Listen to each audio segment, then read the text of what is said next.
System. Follow the Devil's Advocates on Facebook and Twitter. Live last night. I did.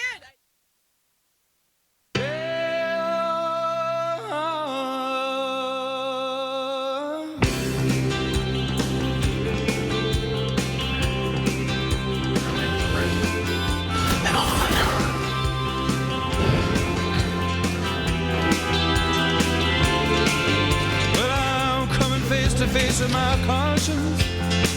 Coming to understand of myself. Clear out all. It's July 30th, and if it's 8 o'clock on Saturday morning, it must be time for This Week in Waukesha. I am your host, Alderman of the Airwaves, Don Brown, coming to you live at the Waukesha Farmers Market at the mobile offices of former Alderman Don Paul Brown. And special hello to Connor back at the studio, the official office of former Alderman Don Paul Brown, also known as the Walk Radio Studios, 217 Wisconsin Avenue in the NAMI building, right around the corner from Theodora Humans Park, where we are proud to honor our suffragette tradition here in the Shaw. And I am happy to have back, honored to have back two special guests that were with us last week, and we're going to give them more time today. We have our U.S. congressional candidate, Mike Van Summeren. And then following Mike will be our Assemblywoman and candidate for Lieutenant Governor Sarah Rodriguez. And for any of you that are following my social media post, I made a comment about making Wisconsin Lucy again. And for those of you who don't remember, one of the forgotten heroes of Wisconsin politics was our Governor Pat Lucey, who resembles the two candidates that are with us today. Like Mike Van Summeren, Pat was from a very small town called Ferryville, Wisconsin, and I ask any Waukesha listeners if they could tell me where Ferryville is. But one day Mike came home from college and he found out he was elected town justice. One of his high school buddies wrote him in because he thought he was a great fit, and that led to a very successful career. Every election victory was an upset. The Republican Party was very strong, but back then there were two segments of that party, two strong contingents. There were the progressives in the Fighting Bob LaFollette tradition, and there were the conservatives in the Joe McCarthy tradition. And Pat Lucey won every time, and like Sarah Rodriguez, who flipped her district in a huge upset when she became our state representative. And while she lost this district to redistricting, and we'll fill in the blanks there if you thought that was legitimate or not. But Sarah continues to soldier along running as lieutenant governor. So really excited to have her on and again conjure up these great traditions of Wisconsin past that we need to bring back in terms of good politics. But there was also an independent nature to Pat Lucey too. When he was ambassador to Mexico, he opposed President Jimmy Carter, and he ran as a third-party candidate as a running mate to John Anderson in 1980, and they captured almost 10% of the popular vote. But another thing we'll remember about Pat Lucey, too, was he helped get Kennedy elected or to win the Wisconsin primaries back when the Catholic issue was a big deal here in Wisconsin. And so many props to Pat Lucey and to these, I think, heirs of the tradition, descendants of the tradition. So Mike, starting with you, welcome. How are you this morning? I'm doing well. How are you guys? Great. Fantastic. How's the campaign been going since we last talked? Good. It's been, we've been getting out there a lot more. We did a Facebook Live on Thursday where we unveiled our economic plan, which is what we call common sense economics to rebuild and strengthen the middle class. I love it. It's all focused on how can we rebuild the middle class, which is the economic driver of this country and honestly the world. Sure. Tuesday we did a listening session in Muskego. Okay. My goal is to get back to the tradition that politics used to be, which was listening to constituents. Yeah. Finding out what their concerns are and then addressing those concerns, because if you're a representative, you have to listen before you can do anything about anything, because your problems are not their problems necessarily, and you need to understand what your constituents want.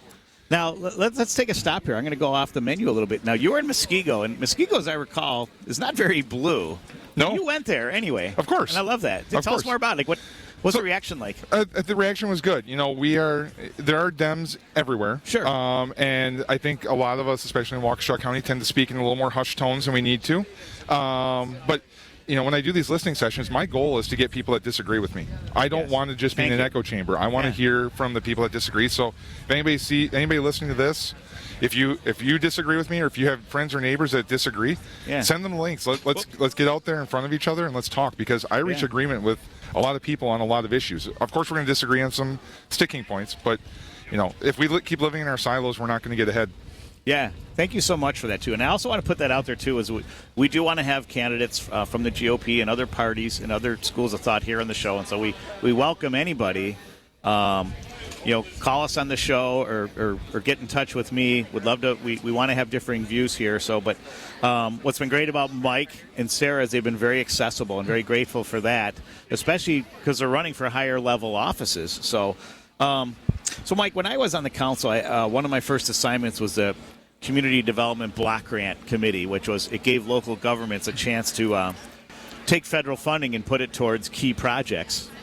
And one of the things here in Waukesha is we want more local autonomy. We want more empowerment. And as a congressman, what would you do to empower some local governments and local communities? Well, I like the Community Development Block Grant Program. I think that autonomy is key because we have a very large country and it's very diverse. What works on the coast won't necessarily work in Waukesha, and what works in Waukesha won't necessarily work in Fort Atkinson. And so, our job the way I view my role as a congressman would be to facilitate getting federal dollars and federal support, whether that be attention, information, or actual dollars into the community. And so I would try and focus on how can we get those resources there so that the elected leaders in that area have the money to spend and they don't have to keep raising the taxes from that direct community when it's going to be something that benefits the surrounding area as well and the country as a whole. Terrific. Yeah. So, and I appreciate that. So another thing that people appreciate at the local level, and again, it's regardless of party, is constituent services. One of my first activities in government was interning for a Democratic congressman from Michigan, a liberal Democrat in a very conservative district in Western Michigan, who would always get reelected on big Republican crossovers because his constituent services were second to none. What are your plans have you thought far, when you win, if you win, when you win, how do you plan to engage constituents and get them more involved? Yeah, that's one of the major reasons why I jumped in this race is because the incumbent, Scott Fitzgerald, is failing in that area. I just published an op-ed in the Waukesha Freeman about how he's held one town hall via telephone in 2 years. And his office hours are 2 hours a week, maybe, in the middle of the workday, during the work week. So, sure. Offices need to be staffed. I would take the model of having an office staffed with at least one person, 9 to 5 during the work week, and then being accessible on the weekends, and figuring out how we can do that. One of the things that you bring up is Tammy Baldwin's one of those people. Yeah. She's able to win out in the northern parts of the state because of the fact that she does the work. I'll talk to people all the time, especially in my business law practice, where I'll be talking with people who call themselves Republicans, and they'll say, I can reach out to this officer, this person, and they get no response. But Tammy Baldwin, her staff always responds with a letter that's more than just a form letter of, you contacted us, here's our position on this. It's, here's how Tammy thinks we can address this issue. And it's actually substantive, and people appreciate that and respect it. And I do too. Yeah, there's a member of Tammy's staff that's she calls me constantly to see what's going on here on the ground here in Waukesha, and that's greatly appreciated. And Connor, how are we doing on time there? We got about 5 minutes. 5 minutes, that's perfect. So I forgot to introduce Johnny Watermelon. How you doing, Don? Hi, Mike. How can I forget Johnny Watermelon? Yeah, I'm your sidekick. Oh, you're more than that, Johnny. So Johnny has some notes scribbled on his copy of the Journal Sentinel, and I know he's got a question for Mike. Yeah, so, this might be a good segue point here, Mike. I just wanted to get some dialogue on Scott Fitzgerald and Holden, the accountability issue of this 10 fake elector deal is just, it seems like it's kind of losing some of its energy. Can you speak a little bit to that and what would you do, or what's your thoughts on that? Yeah, so I understand exactly what you're saying, and I think we need to be able to walk and chew gum at the same time. Look, we need to move forward. We need to be taking care of the economy. Inflation's the number one priority for a lot of people. But the law was broken, and so we need to hold those people accountable. And one of my main platforms is no rules for thee, not for me mentality. We need to make sure that everybody's being held accountable. As to the fake electors, you know, an article came out in January of this year talking about how Scott Fitzgerald or somebody on his staff booked a room at the Capitol for the fake electors to meet and cast their votes. I'll be honest, that the importance of that missed me at first until I went back and realized that's their polling place. That's the polling place for the electors. And if they don't cast their votes in the state capitol, which wasn't accessible to the public because of COVID at that time, then those votes are nothing more than a protest vote. It'd be the equivalent of me trying to cast a vote in the next election and turning my ballot in at Starbucks.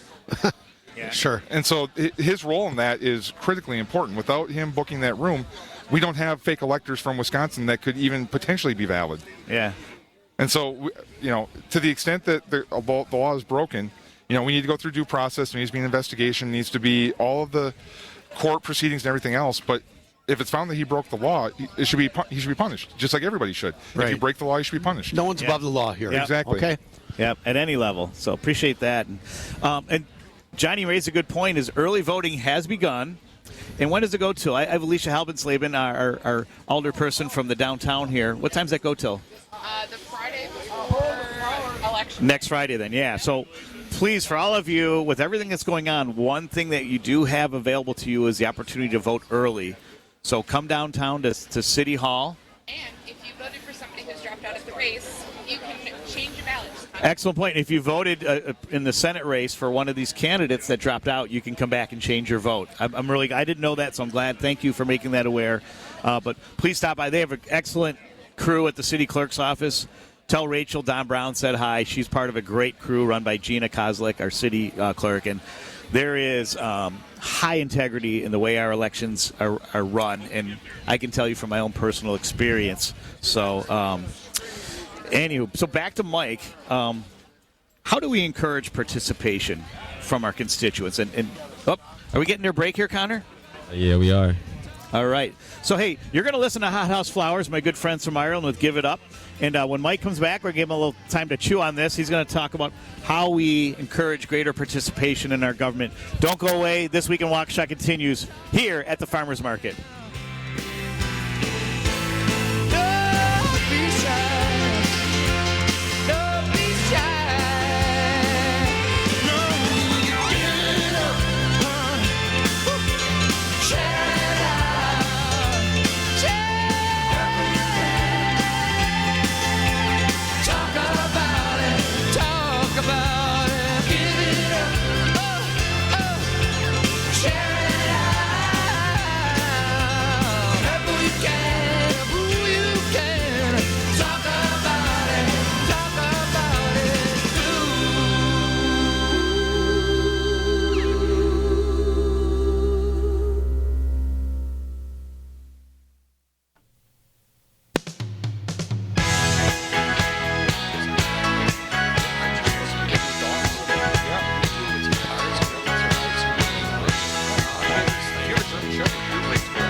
This Week in Waukesha continues. I am your host, Alderman of the Airwaves, Don Brown, and we're here with U.S. Congressional candidate Mike Van Sumeren. And before the break, I was posing a question to Mike about how we encourage participation, and Mike's already made it happen because we actually have a caller. Now, apologies in front because this is the first time we tried to patch it through to the farmers market, but Connor, who do we have for Mike? It's Pete from Milwaukee. Pete from Milwaukee, fire away. Yeah, I just wanted to let you know my name is Peter Pekarsky, and I am now in second place Pete! For the United States Senate race for the Democratic nomination for the U.S. Senate seat in Wisconsin. And I love it. I love it. Much for your kind words. Yeah. Great to hear from you, Pete. What's the question for Mike? What do you make of the What do you make of the race, and what do you think we ought to do about legalizing marijuana and putting that money to productive use in the state of Wisconsin legally to provide jobs and economic opportunity and safe streets in the middle of Milwaukee and all over this country, all over this state, rather? That's a great question. Thanks for calling in, Pete. Good to hear from you again. Good to talk to you, too. I hope all of you are well. Well, thank you. Thanks, Pete. So, yeah, I think his question's a great one. I fully support legalizing cannabis at the federal level. I think that states have handled it well, and we should allow it to be legal. We should allow it to be taxed, and we should regulate it. Also, what that's going to do is that's going to push out the criminal element, right? If it becomes legal and it becomes regulated, we're going to raise tax revenue on that, but we're also going to push out the stuff that's laced with fentanyl and other things that are causing so much damage to people that might be just recreational users, and all of a sudden they're now dying over something that is by all accounts relatively safe, as far as compared to like alcohol or anything else that we already allow. Yeah, and I think you're taking away the violent crime element that's associated with illegal drug trafficking. Exactly.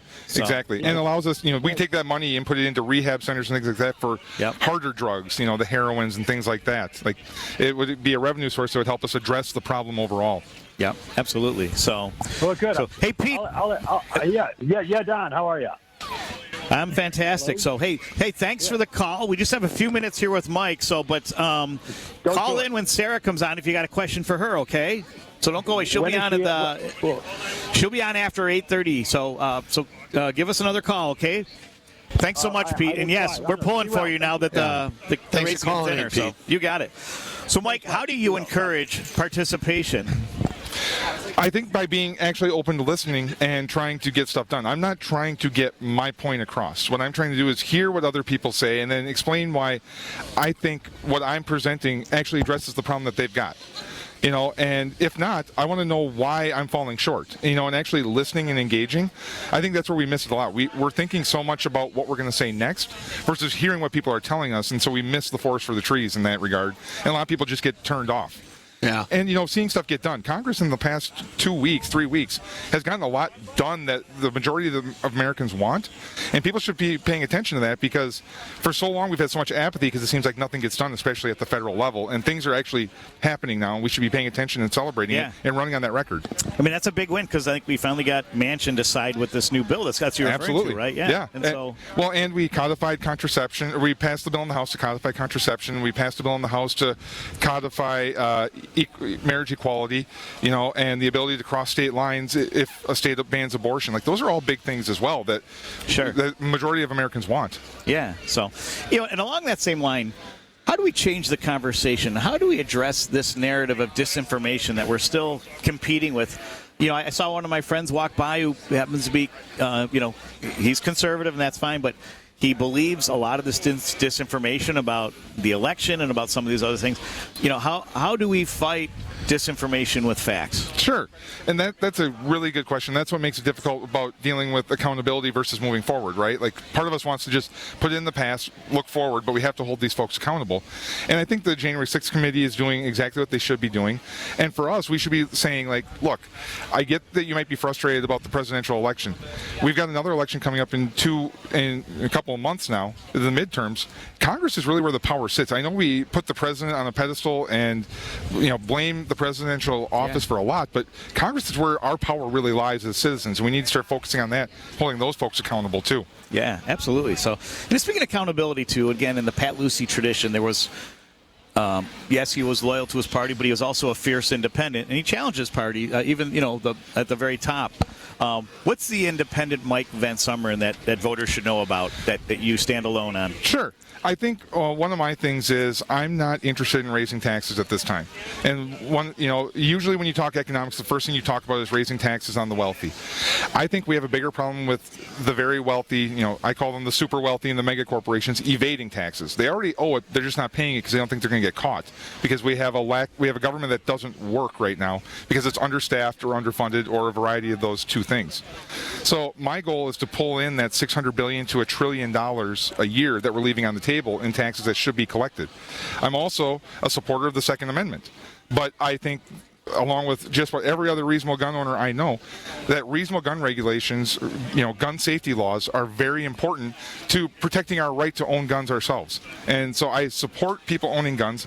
I don't support, taking back guns. I don't think the government's ever going to come take your guns. Right. But at the same time, we need to have reasonable regulations so that people that want to do harm to themselves or others with those guns, and a lot of times it's, heat of the moment type things, right, that they're not able to do that. They're not able to hurt themselves or others, and they're owning those guns responsibly.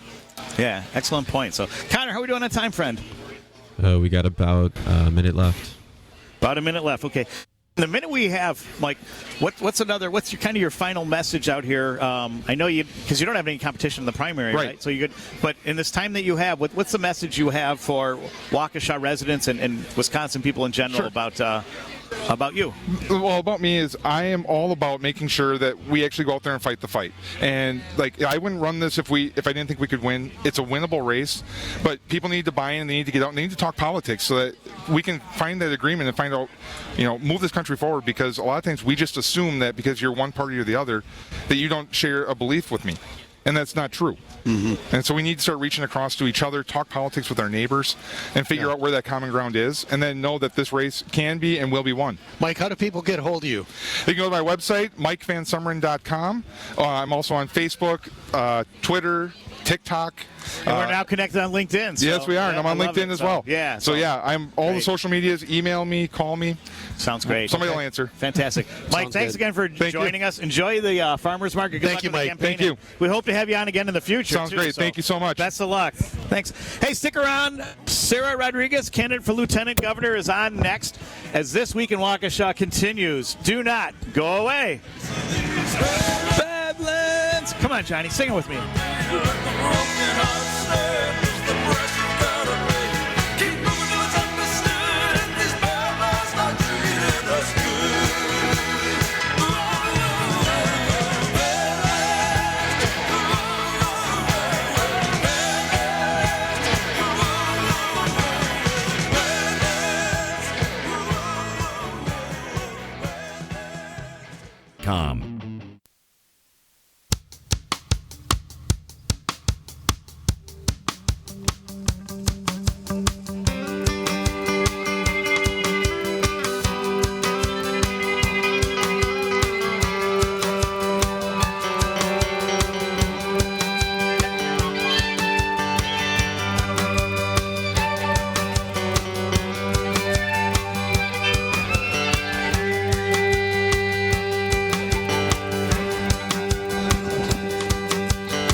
And we're back. This Week in Waukesha continues. I'm your host, Don Brown. And those are my good friends, Frank Orrell and Poi Dog Pondering, giving you some pulling touch. If you get a chance, put some more Poi Dog Pondering in your life. But before we introduce our next guest, I want to tell you we've got a wonderful booth next to us today, and it's the Waukesha Fire Department. Deputy Chief Hoffman is here, and they're teaching CPR. So I encourage you, if you're coming down to the farmers market, check that out. There's also some great eats here. I didn't realize Lee's Kitchen and S&T Kitchen both have $2 breakfast rolls and seven crab rangoons for $5. Doesn't get much better than that. We also have the Franciscan Peacemakers here selling some wonderful things, and proceeds go to the Franciscan cause. And so definitely check them out in addition to all the wonderful produce here and also some interesting proteins. But we are very pleased to have back Assemblywoman and candidate for Lieutenant Governor Sarah Rodriguez. Sarah, welcome back. How are you this morning? I'm great. Thanks so much for having me again. Fantastic. Now, Sarah's connection to the Pat Lucy tradition, I've been talking about, her heritage, I say as well. As we know, Pat Lucy was instrumental in helping John F. Kennedy win Wisconsin, which eventually led to him being in the White House. And one of the landmark programs of John F. Kennedy's administration was the Peace Corps. Mm-hmm. And Sarah was a Peace Corps volunteer. Tell us about that. Yeah, I was a Peace Corps volunteer right after college. I was in Samoa. It's an island in the South Pacific. And I did HIV/AIDS and reproductive health education. And, it was just one of the most formative years of my life, honestly. It made me go back to school, really focus on public health and nursing. And that's what I did when I went back. I got a Peace Corps fellowship to go to Johns Hopkins and got my nursing degree as well as my public health degree. I'm glad you mentioned Johns Hopkins. That's a wonderful school. And obviously in the health area, fantastic, groundbreaking work there. And was your Peace Corps experience, did you say that also had a little bit of an influence on your decision to go into public service?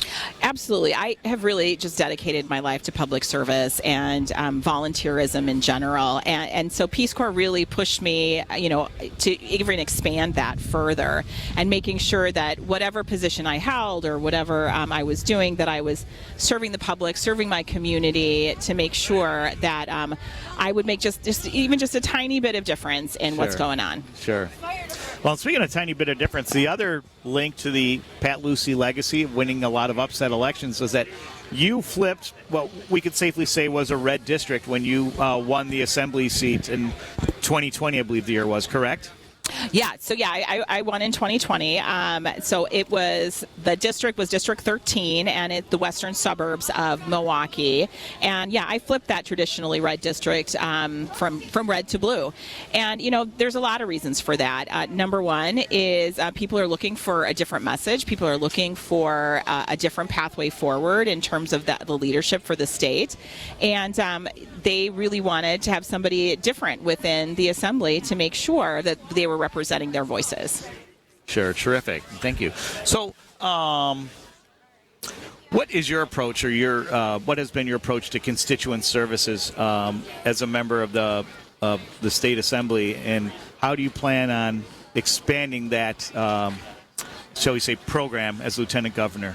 So I've always been one to reach out to constituents when they reach out to my office, even if they don't agree with my opinion. I've had many Zoom calls with folks, constituents. I've had many phone calls just to make sure that I'm hearing what is important to them within the community. And I imagine as Lieutenant Governor, I will continue to do that, continue to expand upon that, to make sure that what we're doing and how we're moving forward is consistent with the values of the people in Wisconsin.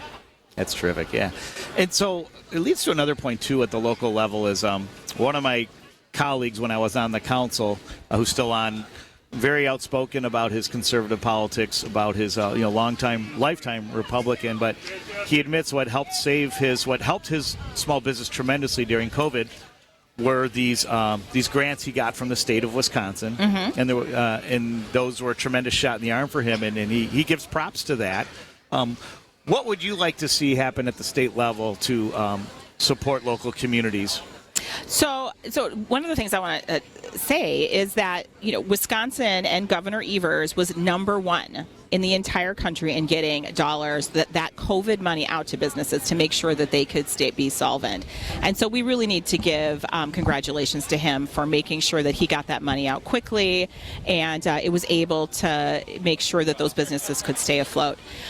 The other area that I would love to work on as Lieutenant Governor is entrepreneurship. So within Wisconsin, we have one of the lowest rates of opening up small businesses compared to the rest of the country. So I think this is a great bipartisan way that we can work together to make sure those small businesses, which are the heartbeat of every community out there in Wisconsin, that we can make sure that we're giving people opportunities to be able to do what they really want to do. Sounds great. And so you're a nurse, you have a public health background. We're sitting here in the middle of this vibrant farmers market where, I mentioned some food choices, but there's also a wealth of healthy food choices here that can make a big difference. And, I know it's a battle. The affordable health care is a battle. It's a long-term battle. But what can we do to promote wellness, which then can contribute to better outcomes? Where do you see your role as Lieutenant Governor in promoting that? Right. So, I've been involved in healthcare my entire career. Over 20 years, I've been a nurse. I've worked in public health. I've worked in public health nursing. And so making sure that the healthy choices are the easiest choices to make is one way that we can help our communities. Sure. The other way is making sure that we have healthcare coverage for folks across. And one of the things I did in the Assembly is I authored the bill to make sure we could expand Badger Care within the state for low-income folks to be able to have health care coverage. This would not only save Wisconsin millions of dollars, but it would actually bring almost $2 billion back into the state that we can invest in our communities and making sure we have programs for vulnerable kids, vulnerable adults, and the vulnerable elderly within Wisconsin. Could you repeat that? No, just kidding. But I hope everyone's listening. I that was not what I was expecting. And those are some really great points, some great metrics to share. Johnny Watermelon, what's your question for Sarah? You know, Sarah, I do have a question. I ran into you last night at the Friday Night Live music venue, and I think it's so important. Maybe you can touch on this.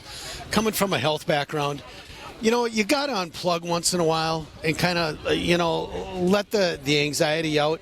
Can you touch on how important it is to have a little laughter in your life and a little, little enjoyment? Absolutely, you do. And I, if anybody has not been to Friday Night Live in Waukesha, it's one of my favorite places to go. They have live bands. They close the streets down. They have live bands all over the place. Your radio show was there, it's so much fun. reporting it. And it is. Rocker. It's a ton of fun. There was a live artist last night drawing in front of everybody. And so I think everybody should come down and check it out. It's every Friday through, I believe, Labor Day, I think. And, you need to unwind. Just like you can have that donut every once in a while, like you talked about. It's Wisconsin. It's Wisconsin. Have some cheese. Have some cheese, have a donut. You also need to make sure that you are putting your mental health first and that you are finding some time to relax and unwind. Yeah.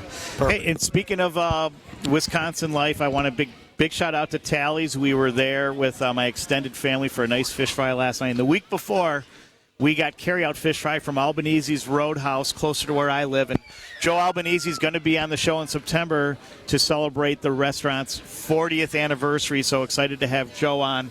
And Sarah, have you been to Albanese's or Tally's? I have. I have been to those restaurants. You know, I think it's great. And I love myself a good fish fry. I mean, Wisconsin is fantastic for that. And so we actually went to the Clark's Hotel last night and had some of their fish fry. So it was really great. Oh, I didn't know. Okay, so the Irish Pub has fish fry. Yeah, they do. Fantastic. Well, good. Love to hear that. So how do you encourage participation? I think we got a minute. How much time we have left, Connor? About a minute. A minute? Yep. So, we need to vote. If you want things to change within your communities, if you want to make sure that your voices are heard, you need to get out and vote. August 9th is the primary. November 8th is the general election. Make sure you get out. Make sure you vote. Sounds great. Hey, we're going to be back. More to talk about with Sarah Rodriguez, our state representative, Sarah Rodriguez, and candidate for lieutenant governor. Don't go away. This Week in Waukesha continues.